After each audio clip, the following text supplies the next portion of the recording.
আমি আপনাদের সম্মুখে কোরআন মাজিদের যে আয়াত তেলাওয়াত করেছি, আয়াতটি সূরাতুল বাকারার একটি আয়াত, যে আয়াতে আল্লাহ তাআলা ইরশাদ ফরমান, ইয়া আইয়ুহাল্লাযীনা আমানু কুতিবা আলাইকুমুস সিয়াম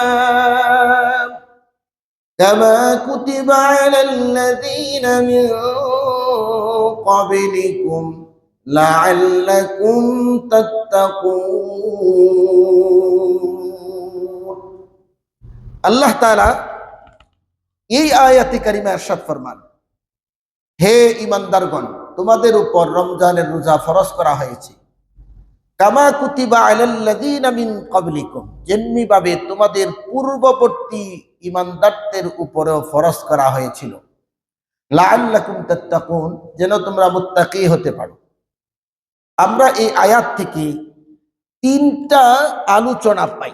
প্রথম অধ্যায় আল্লাহ তাআলা ঈমানদারদেরকে আদরের সাথে ডেকে রোজা ফরজের ঘোষণা দিয়েছেন। দ্বিতীয় অধ্যায় আল্লাহ তাআলা পূর্ববর্তীদের উপরেও রোজা ফরজ ছিল, এটাও আমাদেরকে শোনাইলেন। এরপরে আল্লাহ তাআলা আমাদের ফায়দার কথা বললেন, লাআল্লাকুম তাত্তাকুন, যে রোজা এই জন্য রাখবে, রোজা রাখলে পরে তুমি মুত্তাকি হতে পারবে। মোহতারাম হাজিরিন, ঈমানদার কাকে বলে এই বিষয়টাই সংক্ষিপ্ত শুনি, এরপরে আমরা মূল আলোচনায় চলে যাই। মুফাসসিরিনে কেরাম তাফসীরের কিতাবের মধ্যে আল্লাহ তাআলা যে ঈমানদার বলে সম্বোধন করেছেন, এর আলোচনা করতে গিয়ে অন্যত্র আলোচনা করেন, ওয়াল্লাহু ওয়ালিয়ুল্লাযীনা আমানু, ঈমানদারেরা আল্লাহ তাআলার বন্ধু। জোরে বলি সুবহানাল্লাহ। আল্লাহ তাআলা যেন আদর করে তার ঈমানদার বান্দাকে এভাবে ডাকতে চান, ও আমার বন্ধুরা, আমার মহব্বতের বান্দারা, আমার মহব্বতের বন্ধুরা, তোমাদের উপরে রমজান মাসের 1 মাসের রোজা ফরজ করা হয়েছে, কামা কুতিবা আলাল্লাযীনা মিন ক্বাবলিকুম, কেবলমাত্র তোমাদের উপরেই রমজানের রোজা ফরজ হয়েছে বিষয়টি এমন নয়, তোমাদের পূর্ববর্তী যত নবী রাসূল উম্মত ছিল তাদের সকলের উপরে রোজা ফরজ ছিল, লাআল্লাকুম তাত্তাকুন, যেন তোমরা মুত্তাকি হতে পারো। মুহতারাম হাজিরিন, কোরআন মাজিদে আল্লাহ তাআলা তার বান্দাদেরকে বিভিন্ন ভাষায় ডেকেছেন। কোন কোন জায়গায় আল্লাহ তাআলা গোটা মানব সম্প্রদায়কে একত্রে সম্বোধন করেছেন। আল্লাহ তাআলা বলেন, ইয়া আইয়ুহান নাস, হে মানব মণ্ডলী। কোথাও আল্লাহ তাআলা সম্বোধন করেছেন, ইয়া আইয়ুহাল কাফিরুন, হে কাফেররা। কিন্তু যে আয়াতে আল্লাহ তাআলা রোজা ফরজ করেছেন, ওই আয়াতে আল্লাহ আদর করে বলেন, ইয়া আইয়ুহাল্লাযীনা আমানু, হে ঈমানদারেরা, আমার বন্ধুরা, তোমাদের উপর রোজা ফরজ করা হয়েছে, তোমাদের পূর্ববর্তীদের উপরেও ফরজ করা হয়েছিল। এই আলোচনা কি জন্য আল্লাহ তাআলা আমাদেরকে শোনাইলেন পূর্ববর্তীদের কথা? মুফাসসিরিনে কেরাম তাফসীরের কিতাবে অনেকগুলা ব্যাখ্যা করেছেন। উল্লেখযোগ্য সংক্ষিপ্ত কথাটা আমি আপনাদের সামনে বলতে চাই। একই বাবার দুটো সন্তান, বড় সন্তানটি বিসিএস পড়াশোনা করে এখন দেশের প্রথম শ্রেণীর একজন অফিসার বলে সে জব করছে, আর দ্বিতীয় সন্তানটি এসএসসি পরীক্ষার পূর্ব মুহূর্তে পড়াশোনা করছে। কিছুদিন পরে তার এসএসসি পরীক্ষা। বাবা তার ছোট সন্তানকে বলছে রাতের 12টা পর্যন্ত পড়ার জন্য, আবার শেষ রাতে উঠে বেশি বেশি পড়ার জন্য।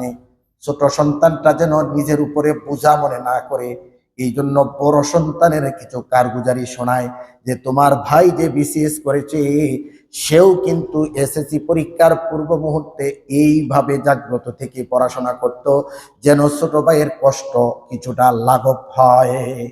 মুহতারাম হাজিরিন, আল্লাহ তাআলা যেন তার বান্দাকে এভাবে বলতে চায়, তোমাদের উপরে শুধু রোজা ফরজ নয়, তোমাদের পূর্বে যারা দুনিয়াতে নবী রাসূল উম্মত ছিল, ঈমানদার ছিল, তাদের উপরেও রোজা ফরজ ছিল, কেবল তোমাদের উপরেই না। জোরে বলি সুবহানাল্লাহ। লাআল্লাকুম তাত্তাকুন, যেন তোমরা মুত্তাকি হতে পারো। মুহতারাম হাজিরিন, মুত্তাকি কি, মুত্তাকি কাকে বলি? এখানে যদি একটু সংক্ষিপ্ত কথা বলি তাহলে কোরআনে মাজিদের ওই আয়াত আপনাদেরকে শোনাইতে চাই, যে আয়াতে কারিমায় আল্লাহ তাআলা বলেন, ইন্না আকরামাকুম ইনদাল্লাহি আতকাকুম। মানুষের কাছে, আমাদের কাছে মানুষের দাম বাড়ে তার চেয়ারের কারণে।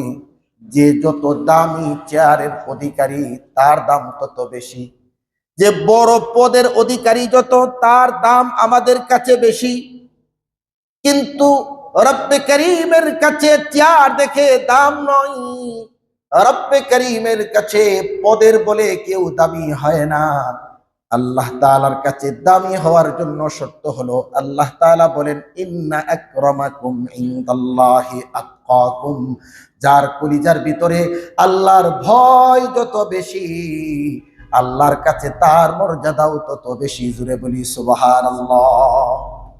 যদি সাধারণ একজন সুইপারের কলিজার ভেতরে আল্লাহ তাআলার ভয় বেশি থাকে, মানুষের কাছে সুইপার ব্যক্তিটার মর্যাদা নাও থাকতে পারে, কিন্তু আল্লাহ তাআলার কাছে ওই আল্লাহর ভয় যার কলিজার ভিতরে বেশি আছে তার দাম সবচেয়ে বেশি। মুহতারাম হাজিরিন, আল্লাহ তাআলা বলেন, লাআল্লাকুম তাত্তাকুন। রোজা দ্বারা, রাখার দ্বারা তোমরা মুত্তাকি হতে পারবে। তাকওয়া অর্জনের একটি প্র্যাকটিস হবে রোজা দ্বারা। অন্য কোনো ইবাদতের মাধ্যমে তাকওয়া অর্জনের প্র্যাকটিস হয় না, কেবলমাত্র রোজার মাধ্যমে তাকওয়া অর্জনের প্র্যাকটিস হয়।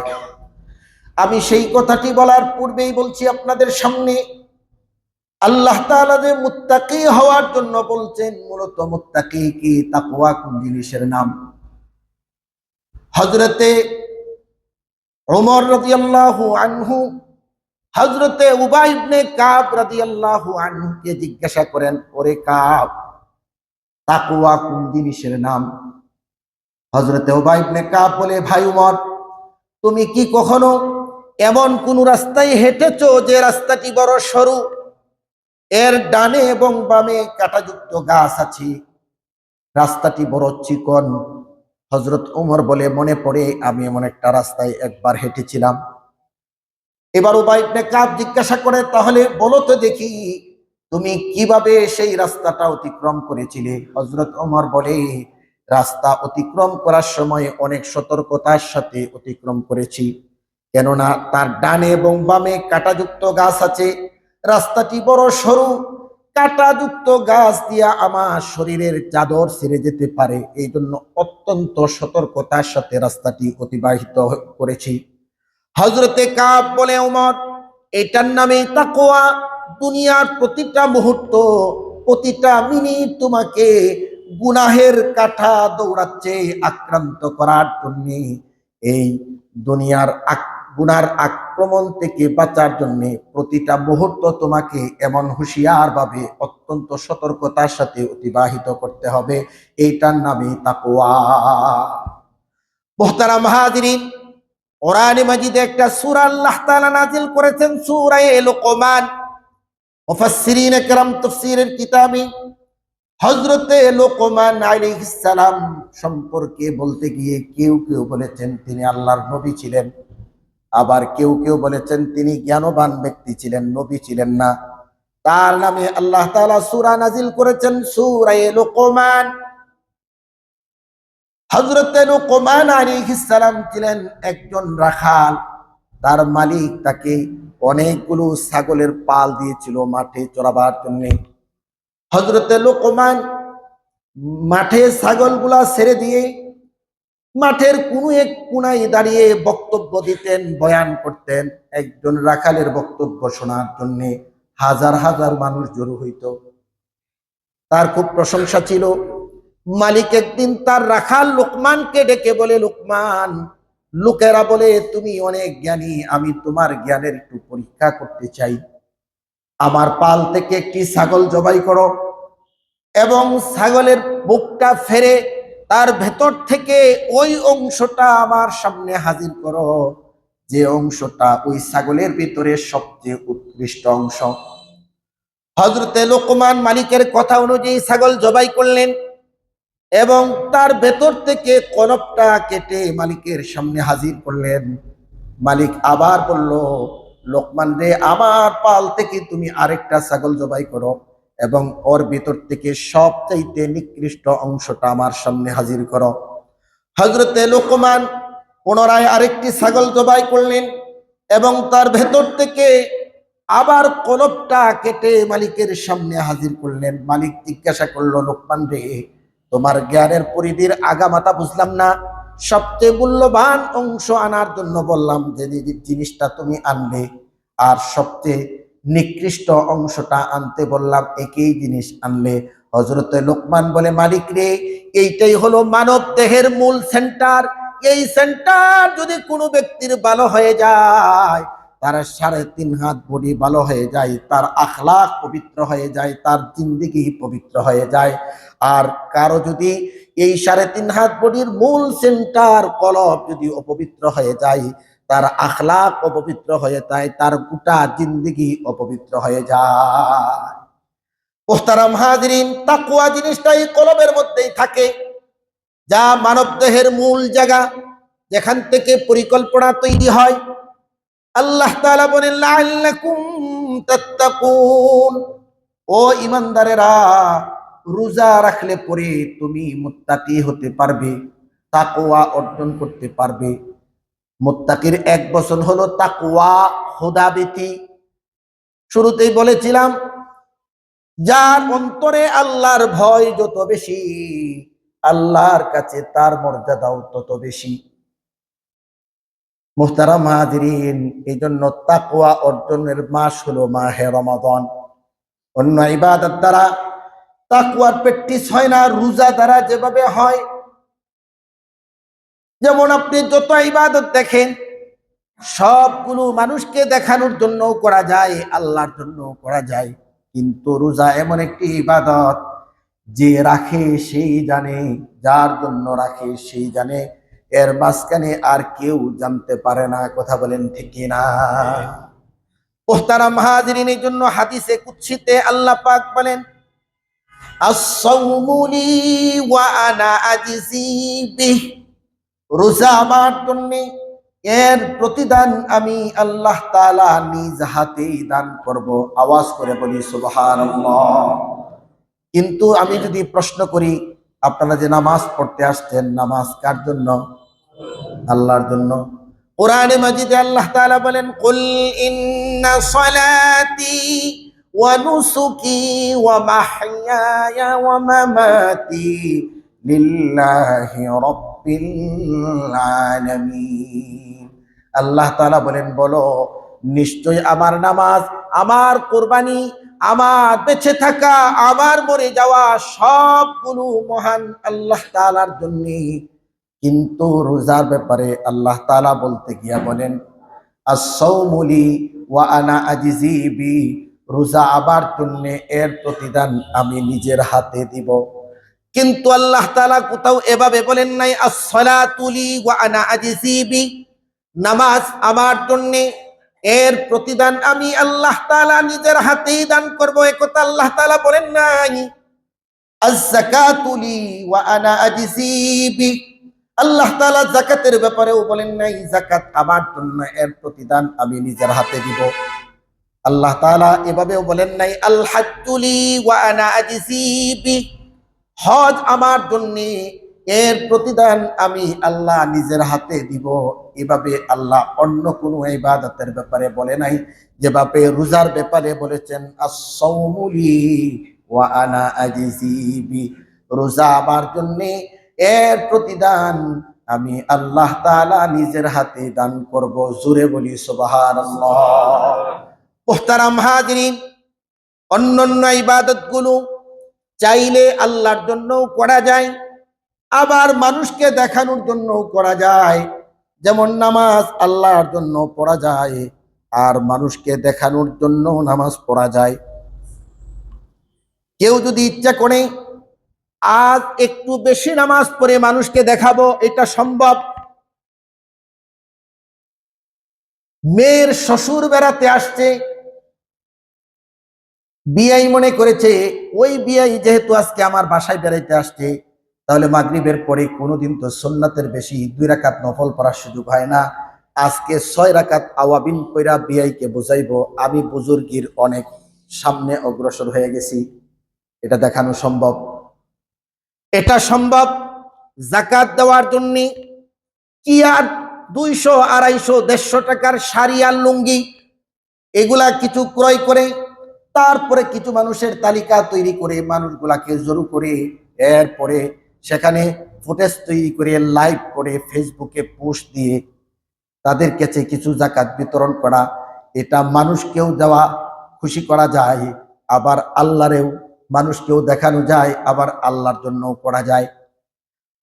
আমার মনে পড়ে কয়েক বছর আগে বাংলাদেশের এক নামি দামি বড় নেতা হজ্জে বাইতুল্লাহর সফরে আরাফার ময়দানে হাজিরা যখন চোখের পানি ছেড়ে দিয়ে বুক বাসিয়ে দিচ্ছে, ওই সময়ও এক নেতা তার কর্মীরে খোঁচা দিয়া বলে আমি একটু দোয়া করি তুই একটু ভিডিও কর, কিন্তু ভিডিওটা একটু আগেই চালু হয়ে গেছে, যার দরুন তার খোঁচাখুচির দৃশ্যটা মানুষের সামনে তৈরি হয়েছে। মানে হলো আল্লাহর জন্য করা যায়, মানুষকেও পাবলিসিটি করা যায়, কিন্তু রোজা এমন একটি ইবাদত যা কাউকেই দেখানো যায় না। কথা বলেন ঠিক না? কেমনে দেখাবেন?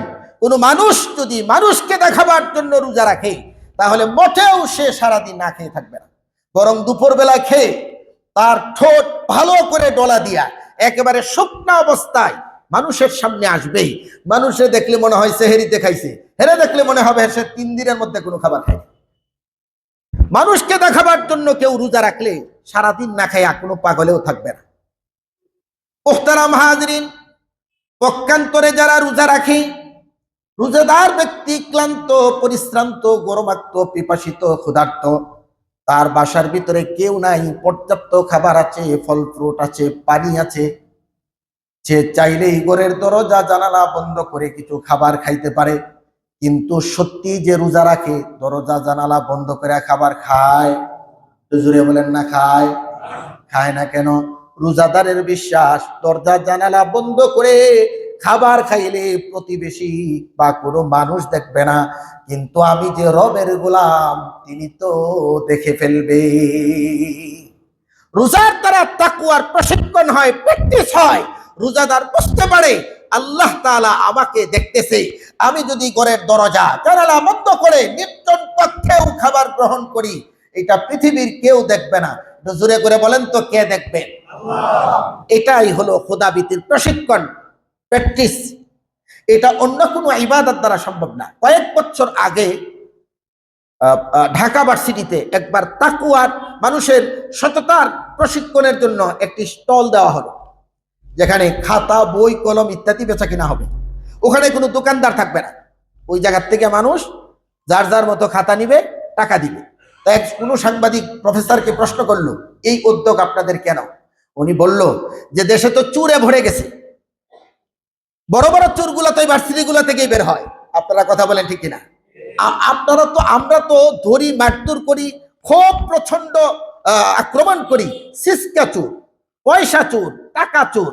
আর বড় বড় চোরগুলা যারা ঢলার চুরি করে এগুলা কিন্তু সাধারণ চোর না, আপনারা তার কাছে যেতে পারেন না, তারা ধরবেন দূরের কথা, এগুলা ভার্সিটি থেকেই বের হয়। আপনারা কথা বলেন ঠিক কিনা? তো ঢলার চোরদেরকে কিন্তু আপনারা কিছু করতে পারেন না। তো উনি বললেন যে বড় বড় চোররা ভার্সিটি থেকেই বের হয়, এরা যাতে এখান থেকে সততা নিয়ে বের হইতে পারে এই জন্য প্রথমে একটা স্টল দিলাম, বিনা মালিকায় এখান থেকে কলম নিবে, টাকা দিবে, খাতা নিবে, টাকা দিবে, বই দিবে, টাকা দিবে। মুহতারাম হাজরিন, আল্লাহ তাআলা তার বান্দাকে বলেন লাআল্লাকুম তাত্তাকুন, রোজা রাখার দ্বারা তুমি মুত্তাকি হতে পারবে। কেন? রোজার মধ্যে আছে খোদাভীতির প্রশিক্ষণ।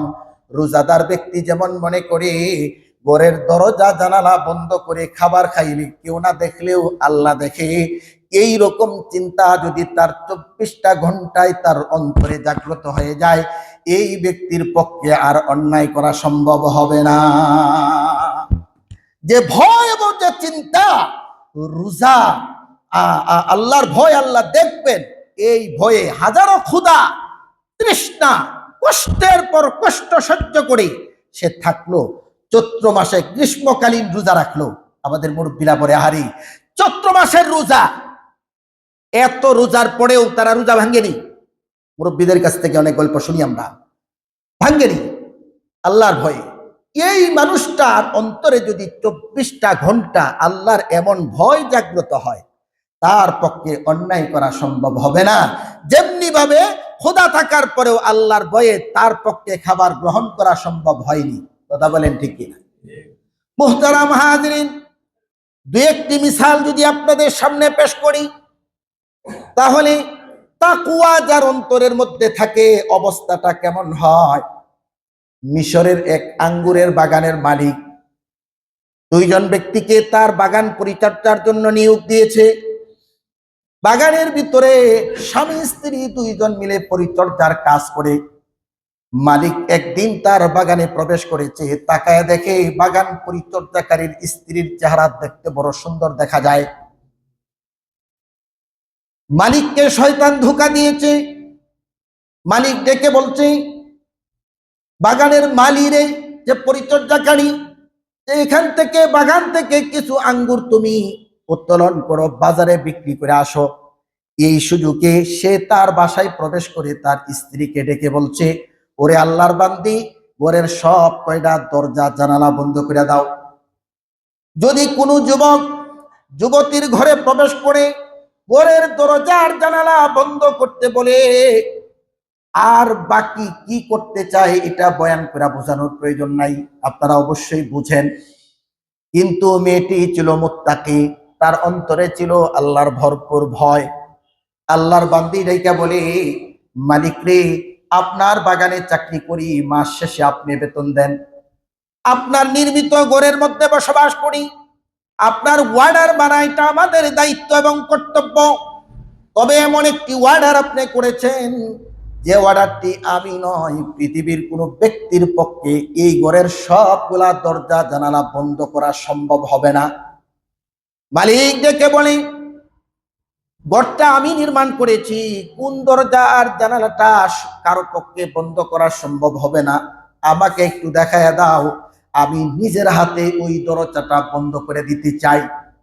আল্লাহর বান্দি মুত্তাকি ডাক দিয়া বলে, মালিক রে, আপনি একটু কি বলবেন, ঘরের দরজা জানালা বন্ধ করে আমার সাথে যদি আপনি নির্জন কক্ষে অন্যায় লিপ্ত হন, তাহলে আপনার আমার রব যে আল্লাহ, তিনি দেখতে পাবেন কিনা?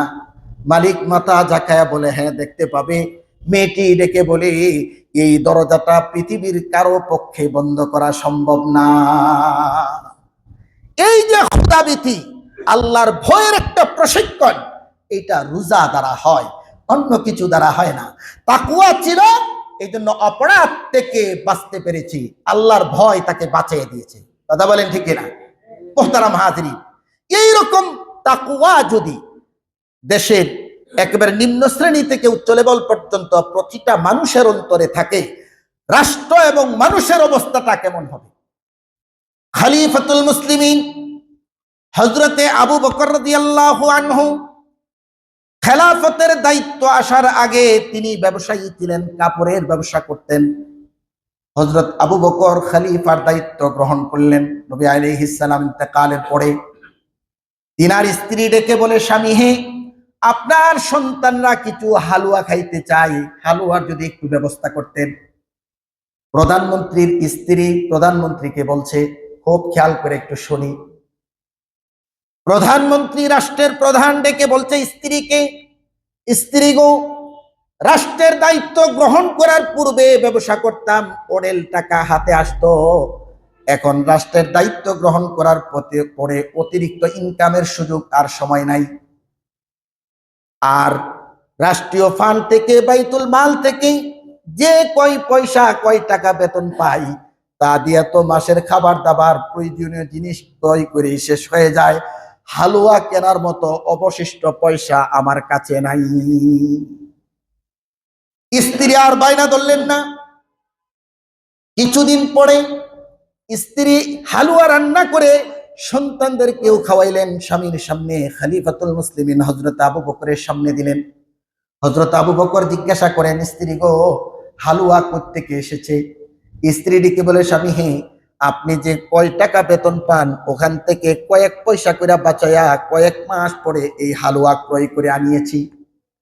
হযরত আবু বকর খাইলেন, খাবার শেষ করে বাইতুল মালে প্রবেশ করলেন। রাষ্ট্রের দায়িত্বশীল, বাইতুল মালের দায়িত্বশীল সাহাবাদেরকে ডাকলেন, ডেকে বললেন, ও রাসূলুল্লাহর সাহাবারা, বাইতুল মাল থেকে, রাষ্ট্রীয় ব্যাংক থেকে আমাকে যে পরিমাণ টাকা বেতন দাও, ওই টাকা থেকে হালুয়া পরিমাণ পয়সা কমায়া দাও। কিয়ামতে আল্লাহর আদালতে চোরের কাতারে দাঁড়াতে চাই না। একজন রাষ্ট্রপ্রধানের কলিজার ভিতরে যদি আল্লাহর ভয় আসে, মানুষটার অবস্থা এমন হয়। শুধু সেই যুগেই নাই, দ্বিতীয় খলিফা, খলিফাতুল মুসলিমিন হযরত ওমর রাতের আধারে চিন্তা করলেন, একটু মহল্লাটা, এলাকাটা ঘুরে দেখি মানুষগুলো কিভাবে বেঁচে আছে, কার ঘরে খাবার আছে, কার ঘরে খাবার নাই, কে না খেয়ে আছে। এজন্য তিনি বের হলেন। একটি তাঁবুর পাশ দিয়া যাচ্ছিলেন। তাঁবুর ভেতর থেকে মা তার মেয়েকে বলছে, মা, রাত শেষ হয়ে যাচ্ছে, দুধের মধ্যে তাড়াতাড়ি পানি মিশায় নাও। মেয়েটি, যুবতী মেয়েটি তার মাকে ডেকে বলছে, মা, দুধে পানি মিশাইতে তো খলিফাতুল মুসলিমিন হযরত ওমর নিষেধ করেছে। মা তার মেয়েকে ধমক দিয়া বলছে, আরে বেটি, অন্ধকারের মধ্যে যদি তুমি দুধের মধ্যে পানি মিশাও, তোমার ওমর তোমাকে তাকায়া দেখবে নাকি? মেয়েটি ডেকে বলছে, মা, ওমর দেখবে না ঠিক আছে, তবে উমরের মালিক যে আল্লাহ, আপনার আমার মালিক যে আল্লাহ, তিনি তো অবশ্যই এটা দেখবেন। হযরত ওমর কথোপকথন শুনলেন, চলে গেলেন। দিনের বেলায় হযরত ওমর লোক মারফত মা আর মেয়েকে তিনার সামনে হাজির করলেন, আর নিজের সন্তানদেরকে ডেকে বললেন, ও আমার কলিজার টুকরা সন্তানরা, একজন গোয়ালিনী আছে, খুব সৌন্দর্য নাই, অনেক অর্থবিত্ত নাই, তবে তার ভিতরে তাকওয়ার পাহাড় আছে, খোদাভীতির পাহাড় আছে। আমার সন্তানদের ভিতরে কে আছো? এই গোয়ালিনী মেয়েটাকে বিবাহ শাদী করার জন্য হযরতে আব্দুল্লাহ ইবনে ওমর বলে, লাব্বাইক আব্বাজান, আমি বিয়ে করতে চাই। আল্লাহু আকবার। আমরা তো তাকায়া দেখি সৌন্দর্য কত, সম্পদ কত পাওয়া যাবে, উচ্চশিক্ষিত কত, আখলাক কি, তার চরিত্র কি, তার খোদাভীতি কি, এইটা আমরা তালাশ করি না। হযরত ওমর রাষ্ট্রের প্রধানমন্ত্রী তার সন্তানকে বিবাহ শাদী করানোর জন্য একজন সাধারণ গোয়ালিনীর মেয়ে আরেকটা গোয়ালিনীকে, নাই তার উচ্চশিক্ষা, নাই তার সম্পদ, নাই তার সৌন্দর্য, কেবলমাত্র আল্লাহর ভয় দেখে মেয়েটাকে নিজের পুত্রবধূ করে নিলেন। আল্লাহু আকবার বলি। মুহতারাম হাজরিন, এর নাম তাকওয়া, এর নাম তাকওয়া। খোদাভীতি মানুষকে এমন করে, যদি মানুষের অন্তরে আল্লাহর ভয় থাকে, তার একটা ব্রেকিং ব্যবস্থা তৈরি হয়। আমি তাকওয়ার উপরে যত পড়াশোনা করেছি, সবগুলা পড়াশোনার পরে, আমার গবেষণার পরে আমি মনে